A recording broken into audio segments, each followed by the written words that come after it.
The title of this video says almost because I can count on less than 2 hands the number of occasions I've had alcohol this whole year.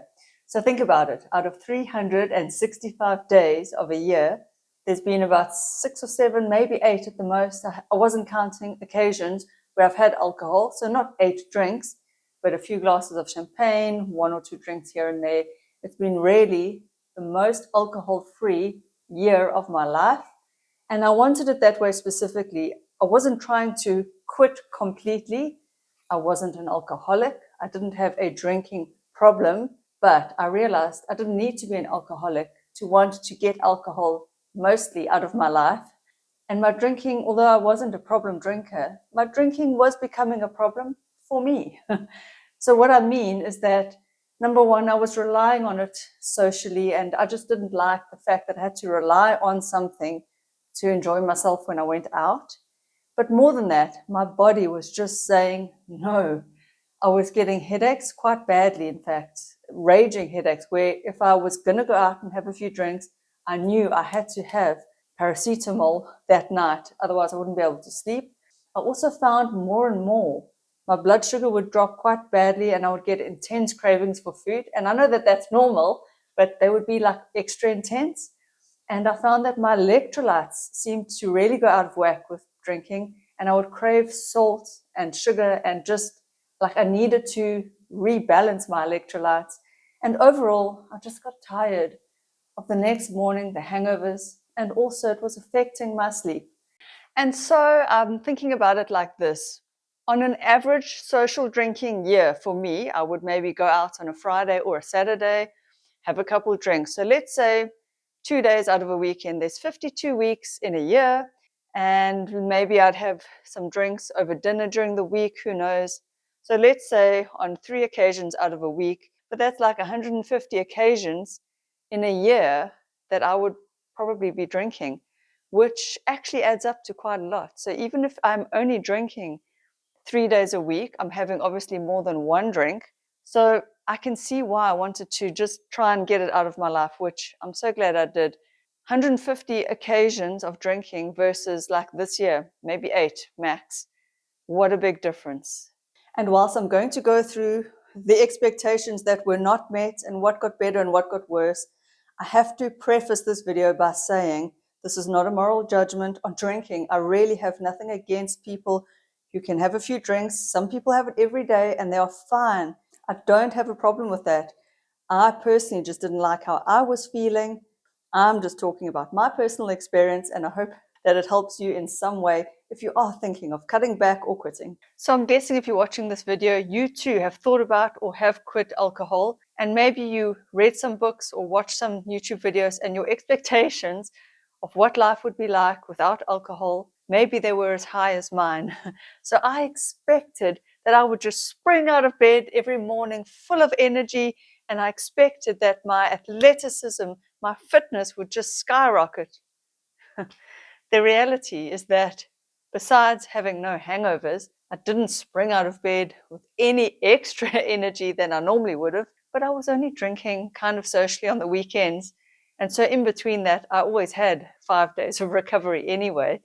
This year also, I've really struggled with perimenopause, and so I'm probably not the best case example to compare life with sort of normal social drinking to life without drinking. My fitness didn't improve at all. In fact, this year, if anything, it's gotten worse. Now, I also expected my skin to be amazing and glowing and wonderful without booze because, I'm sure you've seen it. The day or two after you've had alcohol, your skin is so much drier. Well, I haven't noticed any skin changes. But then again, like I say, I've only been a social drinker. My skin looks the same. In fact, if anything, again, this year it's gotten worse because perimenopause, age, I'm 45, skin laxity. So I can't say I've noticed any improvements in my skin either. Now, for sure, I expected that I would just drop the extra 2 to 3 kgs like magic without alcohol. Wah, wah, wah. Sadly, that didn't happen either. I guess what happens is that your body does try and stay at the weight it's at, even if you are 1 or 2 kgs over what you would like to be. At least that's my case. And like I say, with perimenopause and my hormones and all the things I've been going through this year, and you can watch all those hormonal videos in my playlist, which I'll link to below. But I've been going through perimenopause. This year has been the worst for symptoms. So the weight hasn't really dropped off at all. If anything, this year I've gained and then tried to lose a bit, because I think with my hormonal changes, I've just been craving sugar and pasta and carbs and sweets and peanut butter like crazy. Even though, yes, post alcohol, you do tend to binge eat, but I've been binge eating this year anyway. So that didn't happen for me either. So what did improve? Two main things stand out for me. Number one, and the most important thing, I truly believe that having very little, almost no alcohol this year has actually made me a much better parent. Now, I say that not because I was ever a bad parent before. In fact, if I may say so myself, I actually think I'm a really good mother. But of course, alcohol takes you out of the present. It takes you away from being there fully and completely. And not that I did a lot of drinking in front of my son, but of course, if we had friends over and we were all drinking and he was at home with me and he came to ask me something, you know, when you're just not quite there, you kind of brush them off, that kind of thing. And of course, there's the hangovers the next day, which make you feel not like wanting to respond with them or listen to them. You just want to maybe curl up in a ball or sit and watch TV all day long, or you know what I mean, eat junk food, that kind of stuff. And so I just feel so much more present. And the other thing is that I'm not even thinking at any point in any day about, oh, it would just be nice to have a glass of wine and relax, which I found sometimes when we were doing homework in the afternoons, sometimes that thought would come into my head and distract me. So my parenting is just much better because I'm more relaxed, I'm not distracted, and I'm fully present and there for him. And also, it's just a much better example. And of course, my sleep is so much better. And that is a very big plus for me. I love sleeping. I haven't always been the best sleeper in my life. And so just to know that I'm almost guaranteed a good night's sleep without alcohol, it's a win for me. The third benefit for me was that I actually, and this is almost counterintuitive, but I actually am less stressed without alcohol. Who would have thought? Because it seems like it's a stress reliever, isn't it? You reach for alcohol to relax and unwind after a long day's work. But I find that it sets up this craving. And so even though I wouldn't classify myself as an alcoholic or someone with a drinking problem, I too used to crave it as a relaxation tool, as something to unwind with. And that's no good. But now that I don't turn to it for that, I don't even think about alcohol as a way to relax. I think about deep breathing. I think about just relaxing in front of the TV, reading a book, those kind of things. And so that is a huge benefit, is that in general, I am so much more relaxed and less stressed. And whilst we're on the topic of alcohol, it really gets my goat that so many TV series and movies always glamorize the drinking of alcohol.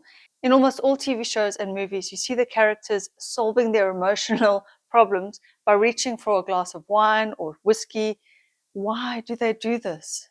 Now, of course, not everything got better without alcohol. There were a few things that were actually worse. What was worse without alcohol is going out dancing. I just cannot dance and let loose in the same way without a few drinks in me. I wish I could. I'm afraid I can't, not yet. What is also worse is that my partner is not on the same journey of giving up drinks like I am. I mean, not that he's an alcoholic, but he enjoys to go out and let loose, like, normal social drinking.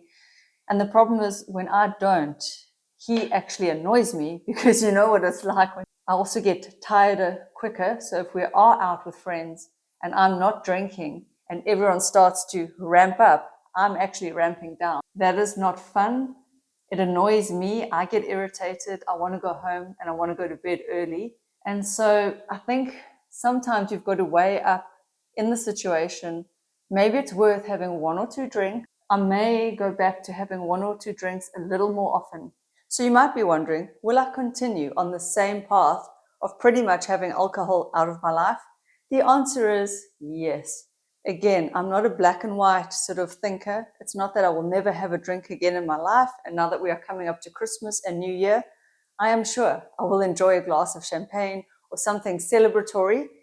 But I have felt so much better this year, even though it wasn't dramatic. Nothing earth-shattering. My life didn't change one bit. But I do feel more present, more grounded, a better parent, and I sleep really well. And what's not to love about not having hangovers? Yes, I do need to work on being able to just relax socially without alcohol. I thought by now in a year I would have nailed that. I haven't, but it's something to work on. And I'd like to leave you with this quote that I read in a book or heard in a movie. I don't know where I heard or read it, but it says, "Don't drink to feel better, rather to feel even better."